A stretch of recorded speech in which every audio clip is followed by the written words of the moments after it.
مولا سبھی اور کیا چاہتا ہے، بس مغفرت کی عطا چاہتا جاتی ہیں۔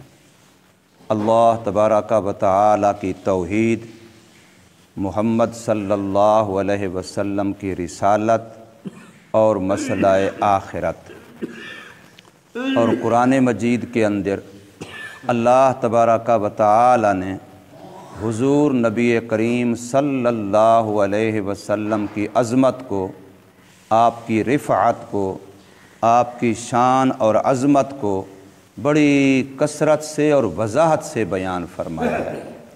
علماء نے لکھا ہے کہ قرآن مجید کی سورہ حجرات جو ہے یہ حضور صلی اللہ علیہ وسلم کے آداب پر مشتمل ہے۔ اس میں محمد صلی اللہ علیہ وسلم کا ادب بتلایا گیا ہے اور حضور صلی اللہ علیہ وسلم کی شان اقدس کو بیان کیا گیا ہے۔ اور یہ ایک حقیقت ہے، دو چیزیں ایسی ہیں جو ہر بندے کی ضرورت ہے۔ مسلمان بندہ ہے ہی وہی جو اللہ کو مانتا ہو، جو اللہ کو نہیں مانتا، اللہ کے رسول کو، شریعت دین کو نہیں مانتا، قرآن کہہ رہا ہے اولئک کالانعام بل ہم اضل، وہ تو جانوروں سے بدتر ہیں۔ انسان تو ہیں ہی وہی جو غلام محمد ہیں، جو محمد صلی اللہ علیہ وسلم کی غلامی کے دائرے میں ہیں، وہ انسان کہلانے کے قابل ہیں۔ ورنہ انسان جب حضور صلی اللہ علیہ وسلم کی غلامی کے دائرے کو کراس کرتا ہے، اس کو بائی پاس کرتا ہے، اس سے باہر نکلتا ہے، تو وہ حیوانیت میں چلا جاتا ہے، وہ انسانیت کے دائرے میں نہیں رہتا۔ دو باتیں ہر انسان کی ضرورت ہیں اور ہر عقل مند انسان ان کو چاہتا ہے۔ نمبر ایک، اللہ تبارک و تعالی کی محبت۔ نمبر دو، اللہ تبارک و تعالی کی رحمت۔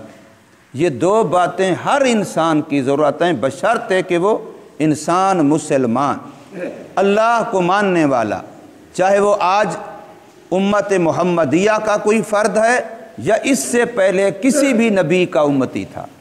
اللہ کی محبت اور اللہ کی رحمت، اور اللہ پاک نے دونوں کو قرآن مجید کے اندر صراحتاً بیان فرمایا کہ اگر اللہ کی محبت ملے گی تو وہ بھی محمد صلی اللہ علیہ وسلم کی غلامی سے ملے گی، اور اگر اللہ تبارک و تعالی کی رحمت ملے گی تو وہ بھی محمد صلی اللہ علیہ وسلم کی غلامی سے ملے گی۔ اللہ نے محبت کے بارے میں فرمایا قل ان کنتم تحبون اللہ فاتبعونی یحببکم اللہ، اگر تم اللہ کی محبت چاہتے ہو تو محمد صلی اللہ علیہ وسلم کی غلامی کرو، اللہ کے محبوب بن جاؤ گے۔ پھر تم نہیں محبت کرو گے، اللہ تم سے محبت کرے گا۔ ایک ہے کہ بندہ محب ہو، اللہ محبوب ہو، ایک ہے کہ بندہ محبوب بن جائے، اللہ محب بن جائے۔ اور اگر واقعتاً بندہ غلام بن جائے محمد صلی اللہ علیہ وسلم کا تو بندہ محبوب بن جاتا ہے، اللہ اس کا محب بن جاتا ہے۔ بندہ پھر محبوب ہوتا ہے، اللہ اس کا محب ہوتا ہے جب بندہ حضور صلی اللہ علیہ وسلم کا سچا سچا عاشق متبع غلام بن جاتا ہے۔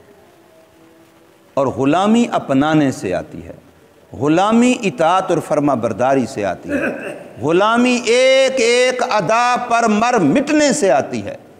ایک ایک ادائے محمد صلی اللہ علیہ وسلم پر بندہ مر مٹنے کا جذبہ رکھتا ہو اور صرف اللہ کے لیے رکھتا ہو۔ اور قرآن مجید کہہ رہا ہے کہ اللہ کی رحمت کے خزانے اس کا مستحق وہی بندہ ہوگا جو محمد صلی اللہ علیہ وسلم کا غلام ہوگا۔ حضور صلی اللہ علیہ وسلم کی سنت جہاں آئے گی، کھانے میں ہو، پینے میں ہو، پہننے میں ہو، شکل و صورت میں ہو، سونے جاگنے میں ہو، لین دین میں ہو، معاملات میں ہو، کاروبار میں ہو، جس گھر میں ہو، جس ادارے میں ہو، جہاں بھی حضور صلی اللہ علیہ وسلم کی سنت آئے گی اس کا لازمی نتیجہ یہ ہوگا کہ وہاں اللہ کی رحمت آئے گی۔ آج ہم یہ تو کہتے ہیں یا اللہ اپنی رحمت دے، یا اللہ اپنی رحمت دے، لیکن کام ہم نے سنت کے الٹ کرنا ہے۔ کبھی بھی رحمت نہیں ملے گی، کبھی بھی رحمت نہیں ملے گی۔ ایک بندہ ہمارے علاقے کے لحاظ سے جا تو مشرق کی طرف رہا ہے اور اللہ سے یہ کہ اللہ کعبہ خیریت سے پہنچا دے، اللہ کعبہ مجھے خیریت سے پہنچے، کبھی یہ کعبے پہنچے گا؟ کعبہ مغرب کو ہے اور یہ جا رہا ہے مشرق کو، اور بڑا رو رو کے گڑ گڑا کے کہتا ہے یا اللہ مجھے کعبہ پہنچا دے، یا اللہ مجھے کعبہ پہنچا دے، کبھی بھی نہیں پہنچے گا۔ دعائیں تو ہم مانگتے ہیں، یا اللہ تیری رحمت چاہیے، یا اللہ تیری رحمت کے محتاج ہیں، یا اللہ ہمیں اپنی رحمت دے دے، لیکن جا رہے ہیں مشرق کی طرف، جو حضور کی سنت ہے اس کو چھوڑ کے بدعت کی طرف، اور رحمت تو ملتی ہے سنت پر، وہ ہم اپنانے کو تیار نہیں ہیں، تو پھر کیسے ہمیں رحمت ملے گی؟ اللہ کی رحمت اور اللہ کی محبت یہ ہر انسان کی ضرورت ہے، ہر انسان کی ضرورت ہے، امیر ہو، غریب ہو، مرد ہو، عورت ہو، شہری ہو، دیہاتی ہو، پڑھا لکھا ہو، ان پڑھ ہو، عوام ہو، رعایا ہو، حاکم ہو، ہر بندے کی ضرورت ہے اللہ کی رحمت بھی اور اللہ کی محبت بھی۔ اور یہ ملے گی کس سے؟ اس کا ایک ہی نسخہ ہے، ایک ہی راستہ ہے، ایک ہی طریقہ ہے، اور وہ ہے محمد صلی اللہ علیہ وسلم کی سنتوں کو اپنانا۔ یہ جو ربیع الاول کا مہینہ ہر سال آتا ہے، یہ کوئی رسمیں منانے کے لیے نہیں آتا، یہ ہمیں یاد دلانے کے لیے آتا ہے، تجدید عہد کے لیے آتا ہے کہ ہم ہر سال اللہ سے اپنا عہد نیا کریں کہ ہم حضور کے غلام ہیں صلی اللہ علیہ وسلم۔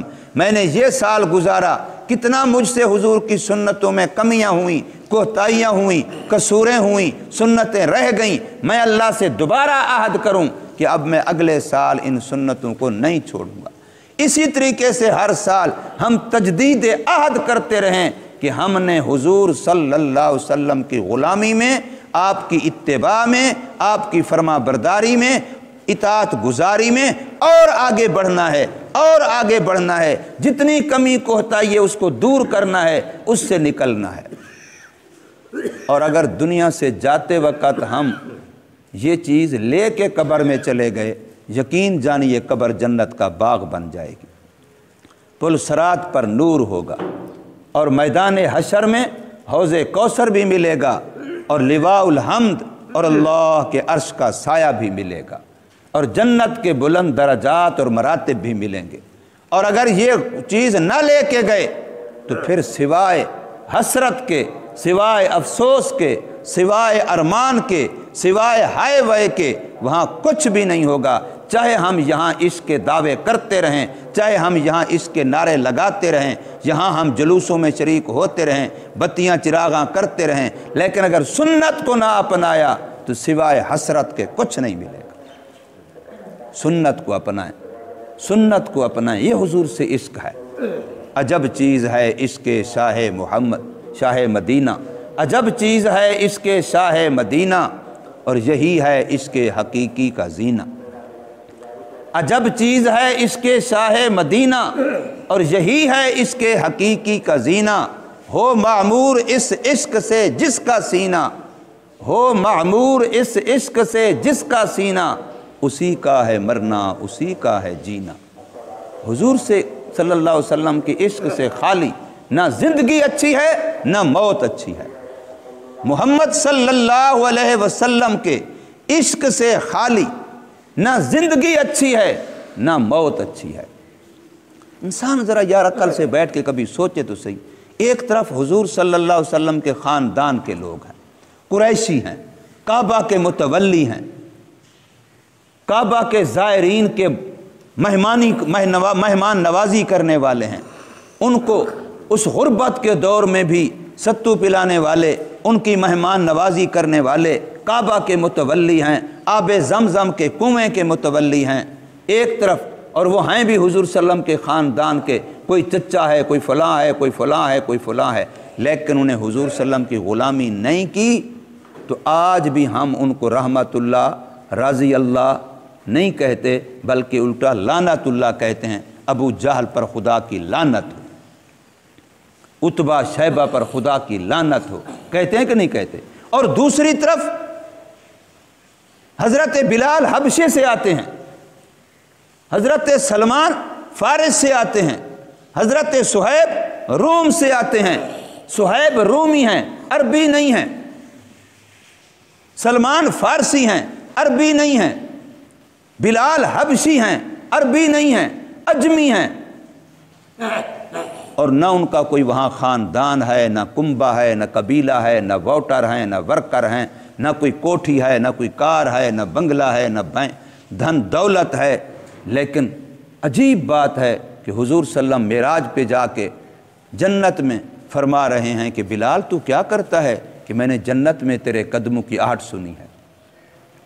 سلمان کے بارے میں فرماتے ہیں سلمان منی، سلمان تو میرے خاندان کا بندہ ہے۔ اجمی بندے کو، فارسی و نسل بندے کو حضور اپنے اہل بیت میں شامل کر رہے ہیں۔ یہ کیا ہے؟ یہ حضور کی غلامی تھی، یہ حضور صلی اللہ علیہ وسلم کی سنت کی اتباع تھی، یہ اس کی برکت تھی۔ اندازہ لگائیں آپ، مکہ شہر پہلے بھی تھا، حضور صلی اللہ علیہ وسلم کی پیدائش سے پہلے بھی تو مکہ تھا نا۔ اللہ قرآن میں کہہ رہا ہے کہ سب ان اول بیت وضع للناس للذی ببکہ، یہ تو ابتدا سے ہے، مکہ شہر پہلے بھی تھا لیکن مکرمہ بنا ہے محمد صلی اللہ علیہ وسلم کی وجہ سے۔ اب صرف مکہ نہیں، اب مکہ المکرمہ ہے۔ مدینہ شہر کو کہتے ہیں، کوئی بھی شہر ہو وہ مدینہ ہے۔ ملتان کو کیا کہتے ہیں؟ مدینۃ الاولیاء، مدینہ شہر ہے۔ لیکن یہ مدینہ جس کو پہلے یثرب کہتے تھے، جب محمد صلی اللہ علیہ وسلم تشریف لائے یہاں تو اب یہ مدینہ منورہ بن گیا۔ اس پورے علاقے کا نام حجاز ہے، جس میں مکہ مدینہ ہے، اس پورے علاقے کا نام حجاز ہے۔ یہ حجاز پہلے بھی حجاز تھا، لیکن جب محمد صلی اللہ علیہ وسلم تشریف لائے تو اب حجاز صرف حجاز نہیں رہا، اب حجاز مقدس بن گیا۔ ذرا سوچے تو صحیح انسان، ایک مٹی کا ٹکڑا، پتھر کا ٹکڑا، شہر علاقہ، وہ حضور صلی اللہ علیہ وسلم کی برکت سے شانے پا گئے ہیں، حالانکہ نہ ان میں عقل ہے، نہ خرد ہے، نہ فہم ہے، نہ سمجھ ہے، نہ وہ اپنے ارادے سے حضور صلی اللہ علیہ وسلم کی طرف چل کے گئے ہیں۔ لیکن حضور صلی اللہ علیہ وسلم کی برکت سے مکہ مکرمہ بنا کے نہیں بنا، مدینہ منورہ بنا کے نہیں بنا، حجاز مقدس بنا کے نہیں بنا۔ میرے آقا صلی اللہ علیہ وسلم کی برکت، آپ کی رفعت، آپ کی عظمت، قرآن کہہ رہا ہے وَرَفَعْنَا لَكَ ذِكْرَكَ، آپ کا ذکر ہم نے بلند کر دیا ہے، آپ کے ذکر کو ہم نے اونچا کر دیا ہے۔ میں نے کل پرسوں کہا تھا، درود میں حضور صلی اللہ علیہ وسلم کا ذکر، اللہ کا ذکر، اذان میں حضور صلی اللہ علیہ وسلم کا ذکر، اللہ کا ذکر، اقامت میں، نماز میں، کلمے میں۔ بلکہ عجیب بات ہے، لفظ اللہ بے نکت ہے، لفظ محمد بھی بے نکت ہے۔ لفظ اللہ میں بھی 4 حرف ہیں، لفظ محمد میں بھی 4 حرف ہیں۔ لا الہ الا اللہ میں نکتہ نہیں ہے، محمد الرسول اللہ میں نکتہ نہیں ہے۔ لا الہ الا اللہ کے 12 حرف ہیں، محمد الرسول اللہ کے 12 حرف ہیں۔ یہ عظمتیں ہیں حضور صلی اللہ علیہ وسلم کی، یہ رفعتیں ہیں حضور صلی اللہ علیہ وسلم کی۔ آج کائنات کے اندر کس چیز کا تذکرہ محفوظ ہے؟ لیکن میرے آقا کی برکت ہے کہ حضور کی ملکیت میں جو بکریاں آئی ہیں ان بکریوں کا تذکرہ بھی محفوظ ہے، ایک ایک بکری کا نام بھی محفوظ ہے۔ کون سا خاندان ہے جس کے بارے میں اتنا ہو؟ فلاں بندہ جو تھا اس کی پھوپھیاں اتنی تھی۔ حضور صلی اللہ علیہ وسلم کے خاندان میں اور بھی تو بندے تھے نا، چلو خود ابو جہل کو لے لو، وہ سارے مکے کا چودھری تھا، سردار تھا، بڑی کوٹھی تو اس کی ہوگی، بڑا دھن دولت تو اس کا ہوگا، بڑا ڈیرا تو اس کا ہوگا، چونکہ بڑا جو تھا۔ لیکن آج اس کے بارے میں کوئی بتا سکتا ہے کہ اس کی بکریاں کتنی تھیں، اس کی سواریاں کتنی تھیں، اس کی تلواریں کون سی تھیں، اس کا فلاں کیا تھا فلاں؟ میرے آقا صلی اللہ علیہ وسلم کے بارے میں آپ نے جتنی تلواریں استعمال کی ہیں ان تلواروں کے نام بھی محفوظ ہیں، بکریوں کے نام محفوظ ہیں، گھوڑوں کے محفوظ ہیں، اونٹنیوں کے محفوظ ہیں۔ جس دراز گوش گدھے پہ حضور نے سفر کیا، سواری کی، اس کا تذکرہ محفوظ ہے۔ جس کپڑے کو پہنا ہے اس کا تذکرہ محفوظ ہے۔ یہ حضور صلی اللہ علیہ وسلم کی رفعت ہے، یہ حضور صلی اللہ علیہ وسلم کی عظمت اور بلندی ہے۔ میں تو حیران ہوتا ہوں آج ہم اس سیادت اور قیادت کے مقام پر ہوتے ہوئے کہ ہمارا نبی تمام انبیاء سے افضل ہے، تو اس کی امت تمام امتوں سے افضل ہے۔ کنتم خیر امت اخرجت للناس، لیکن ایک افضل ہو، اوپر والا ہو، اور وہ اپنے سے نیچے والے کو دیکھے کہ وہ کیسا جوتا پہنتا ہے، میں بھی ویسا پہنوں۔ اپنے سے نیچے والے سے بھی نیچے۔ یہودیوں کے نبی اللہ سے دعا مانگ رہے ہیں، یا اللہ مجھے نبوت نہ دے، مجھے محمد کا امتی بنا دے۔ عیسائیوں کا نبی دعا مانگ رہا ہے، یا اللہ مجھے نبوت نہ دے، مجھے محمد صلی اللہ علیہ وسلم کا امتی بنا دے۔ جن کے نبی میرے اور آپ کے نبی کے امتی بننے کی دعائیں کر رہے ہیں، آج وہ مسلمان دیکھ رہا ہے یہودی بال کیسے کٹاتے ہیں، میں بھی ویسے کٹواؤں۔ یہودی اپنے بچوں کو کیسے پڑھاتے ہیں، میں بھی ویسے پڑھاؤں۔ یہودی اپنی شادیاں کیسے کرتے ہیں، میں بھی ویسے کروں۔ یہودی پینٹ پتلون کیسے پہنتے ہیں، میں بھی ویسے پہنوں۔ یہودی فلاں کیا کرتے ہیں، میں بھی ویسے۔ کل میں نے جمعے پر کہا، حالانکہ میرا جمعہ فیکٹری میں ہوتا ہے، کہ فیکٹری کا مالک ہے، فیکٹری کا مالک ہے، اور وہ دیکھتا ہے کہ میری فیکٹری کا چوکیدار جو ہے یہ کیسا لباس پہنتا ہے، میں بھی ویسا پہنوں۔ میری فیکٹری کا جو جھاڑو دینے والا ہے وہ کیسا جوتا پہنتا ہے، میں بھی ویسا پہنوں۔ اگر کوئی مالک فیکٹری کا یہ سوچے، اس کی ذہن کی سوچ کی سطح یہ ہو، کوئی اس کو عقل مند کہے گا؟